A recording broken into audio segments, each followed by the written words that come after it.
Mikhail Key. Terry Goins. Hey, nice to meet you, Mr. Goins. How you doing? Debbie Goins. Hey, yeah, nice to meet you.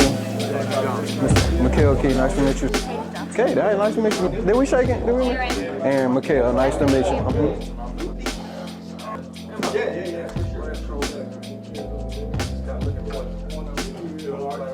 So, thank you guys for coming. We got Mr. Mikhail Key, traveled all the way internationally from Ruston, Louisiana. So I'm going to let him take it away. Okay, perfect. Thank you. Thanks for coming, man. Yeah, I'm Mikhail Key. I'm a real estate broker. I've been involved in real estate now for going on about 8 years. I was born and raised in Baton Rouge, Louisiana. Grew up with a background mainly trying to be an NBA player. And it led me all the way to Navarro Junior College in Carson County, Texas. Played basketball there for 1 year and decided that I didn't want to play basketball anymore. Well, moved back to Baton Rouge, and my mom told me, she said, you can do a lot of things, but one thing you ain't gonna do is not go to school.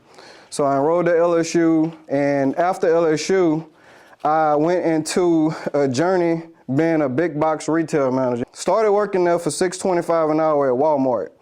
And the store manager, a big storm was coming through, and I was at the Minden location. Went out and helped him push buggies, and he called me into his office afterwards. I was the only person that helped him. He said, man, I want you to talk to me for a second. You seem like you want to do something with your life. He said, I want you to take a look at my salary. And at that time, he was making $125,000 a year as a Walmart store manager. Light bulb went off in my head, and I was like, all right, this is my destiny. This is what I want to do.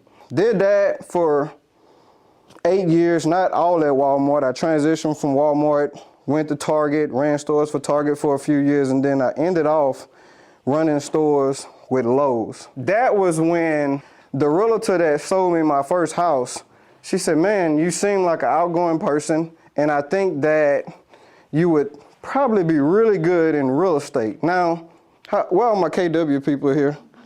All right, cool. So the team leader's job at Keller Williams is obviously to recruit. And in some places in America, they recruit and they sell dreams. So she told me I can make $300,000 a year. So I was like, wow, that's more than I was making at Target at the time. So I signed up as a realtor. And I just want to say a few things about, and I don't know if somebody in here may be kind of going through the same thing, but when I was working for Walmarts, the Targets, and the Lowe's, my top line P&L sales was always above 40 million. I always wondered, I said, man, if I can make these companies $40 million, what could I do if I start my own business? Like, okay, if I'm working for somebody else producing $40 to $50 million a year, then what can I do if I start my own business? And the power of the tongue is so real. I started speaking like, I really want my own business. I really want my own business. I want to do this. I want to do this. Well, God heard me. And what ended up happening was I ended up getting fired. I'm going to answer your prayers. Exactly. But there's something to be said about setbacks. Hindsight 2020, that was the greatest thing that ever happened to me, because hadn't I got fired, I wouldn't have been on the journey that I'm on now. At Lowe's, what ended up happening, your first 2 years, unless you just really making your phone calls and prospecting, which we don't do it because it just doesn't feel comfortable calling people, asking them for business. Well, my first year I sold one house and made $3,500. Well, one of my first builder client, this was my first house that I ever listed, and I got the listing by mistake.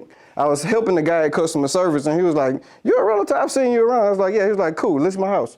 So he actually gave me the business. But I always try to teach first year and second year realtors this.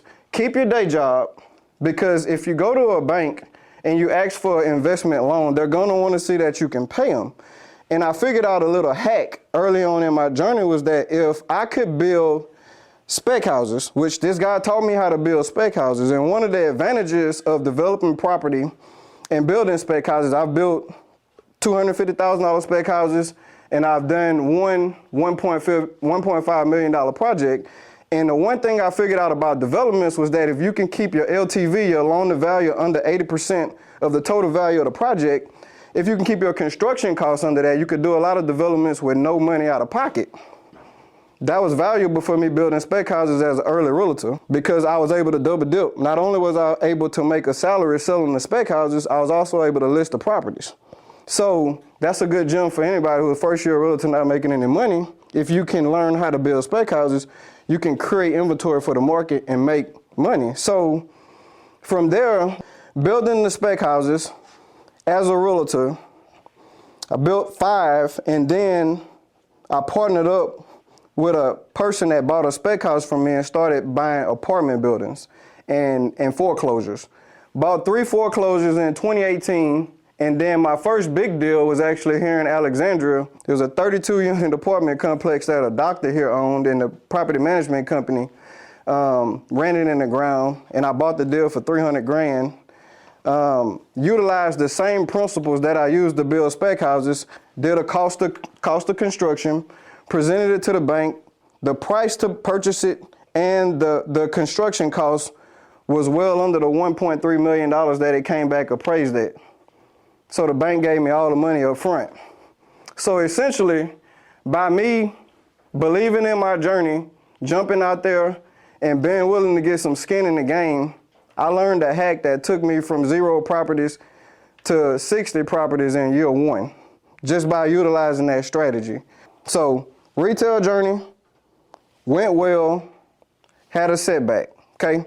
Setback led me to real estate, networked with a builder, okay, and learned the strategy of how to build spec houses.